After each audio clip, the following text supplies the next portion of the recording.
Salam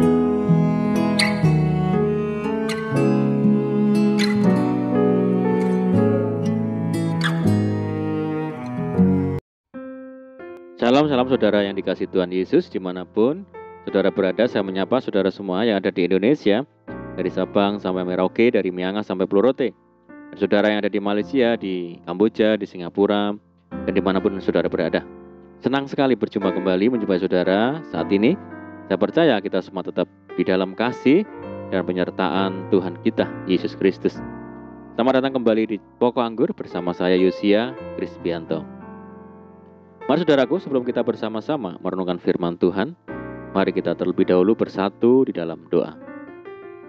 Bapa di surga, Bapa yang baik, Bapa di dalam nama Tuhan Yesus, kami bersyukur buat segala kebaikan Tuhan hari ini. Terima kasih buat penyertaan Tuhan yang sempurna yang kami rasakan. Dan saatnya kami rindu Tuhan saat ini untuk merenungkan firman Tuhan. Mari ya Tuhan, ajar kami untuk mengerti dan memahami segala kehendak Tuhan bagi kami. Mari Tuhan buka rasa firman-Mu saat ini dan terangi hati kami dengan firman Tuhan. Terima kasih ya Tuhan, yang di doa kami hanya di dalam nama Tuhan Yesus kami berdoa. Amin. Baik saudara, kita akan membaca bersama di dalam Efesus 3 ayat yang ke-20. Bagi Dialah yang dapat melakukan jauh lebih banyak daripada yang kita doakan atau pikirkan, seperti yang ternyata dari kuasa yang bekerja di dalam kita. Puji Tuhan. Saudara, jikalau kita perhatikan tokoh besar di Alkitab yang dipakai Tuhan secara luar biasa, pada awalnya adalah orang-orang biasa yang mungkin saja dipandang sebelah mata oleh sesamanya. Tetapi Tuhan sanggup mengubah mereka menjadi orang-orang yang luar biasa.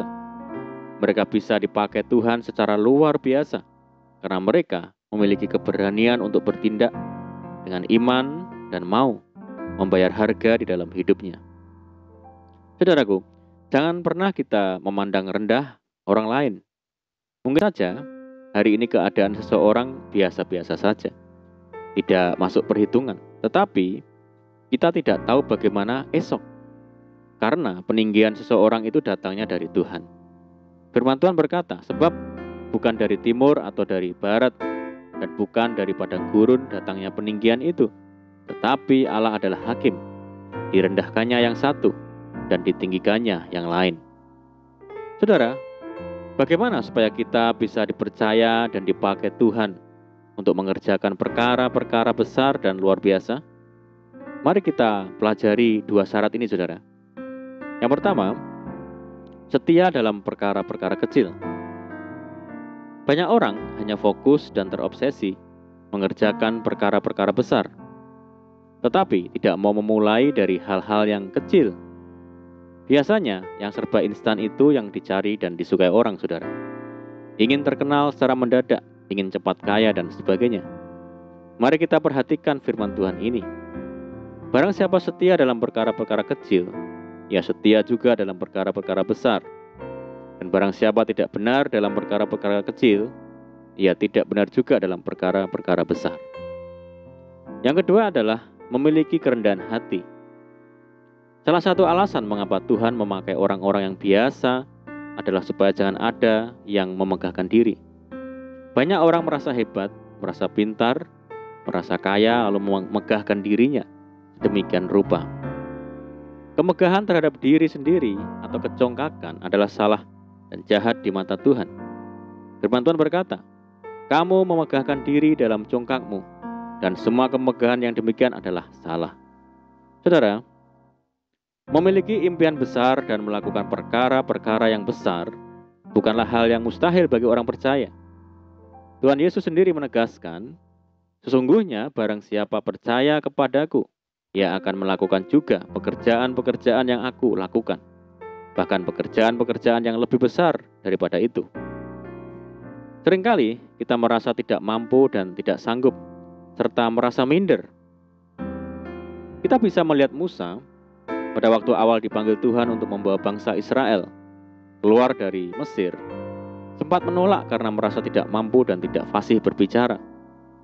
Namun akhirnya Musa merespon panggilan Tuhan ini dan mampu memimpin bangsa Israel keluar dari Mesir.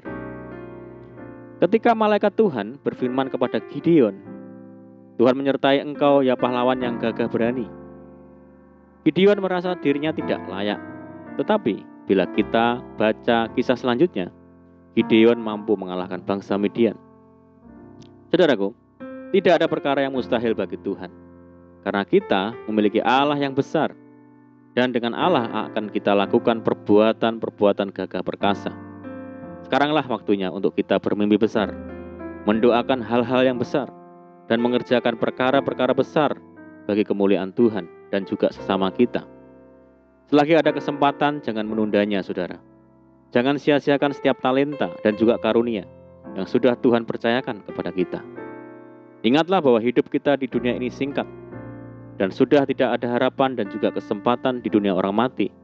Seperti disampaikan Salomo, segala sesuatu yang dijumpai tanganmu untuk dikerjakan, kerjakanlah itu sekuat tenaga.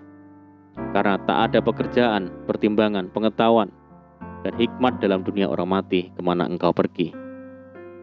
Satu perkara yang harus kita ingat, saudara, jangan sekali-kali kita mengandalkan kekuatan sendiri. Jaminan bagi orang percaya untuk melakukan perkara-perkara besar dan mendoakan hal-hal besar adalah pasti. Karena apapun yang kita minta dalam nama Yesus, Ia akan melakukannya. Saudara, mari kita teguhkan iman kita saat ini dan percayai bahwa bersama dengan Tuhan kita sanggup melakukan perkara-perkara besar, baik dalam kehidupan keluarga, pekerjaan, dan pelayanan. Amin, puji Tuhan. Mari kita berdoa.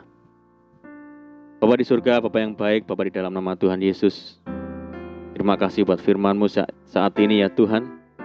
Ajar kami Tuhan untuk hidup dalam kerendahan hati dan selalu setia dalam hal-hal kecil, sehingga Tuhan memampukan kami untuk melakukan perkara-perkara yang besar. Terima kasih ya Tuhan. Saat ini kami berdoa bagi saudara kami semua yang mendengar program ini, yang di Indonesia, dari Sabang sampai Merauke, yang di Malaysia, dan dimanapun mereka berada. Mereka yang saat ini sakit, Tuhan sembuhkan di dalam nama Tuhan Yesus. Yang hidup dalam tekanan, kesulitan, persoalan, mari Tuhan tolong mereka. Berkati dan pulihkan hidup mereka. Tuhan berkati dalam rumah tangga, pekerjaan, bisnis, pendidikan, dan apapun yang dikerjakan. Berdoa bagi saudara kami yang hidup dalam ikatan dan belenggu dosa, Tuhan lepaskan dalam nama Tuhan Yesus. Berdoa bagi bangsa kami Indonesia saat ini menghadapi berbagai macam masalah, menghadapi pandemi. Mari Tuhan berikan belas kasihan Tuhan bagi bangsa kami, pulihkan bangsa kami. Dan kerinduan kami mohon belas kasihan Tuhan, kiranya pandemi global segera berakhir, sehingga kami boleh kembali lagi hidup secara normal. Terima kasih ya Tuhan, ini doa kami percaya Tuhan mendengar seruan doa kami. Hanya di dalam nama Tuhan Yesus kami berdoa. Amin. Puji Tuhan, saudara, kita sudah berdoa. Saya percaya saat ini kita dikuatkan dan diberkati melalui firman Tuhan. Mari kita tetap semangat di dalam Tuhan, jangan berputus asa, tetap berdoa, bersukacita senantiasa, sebab di dalam Tuhan kita sanggup melakukan segala perkara. Selamat malam dan selamat beristirahat. Doa saya menyertai saudara semua. Tuhan Yesus memberkati. Haleluya.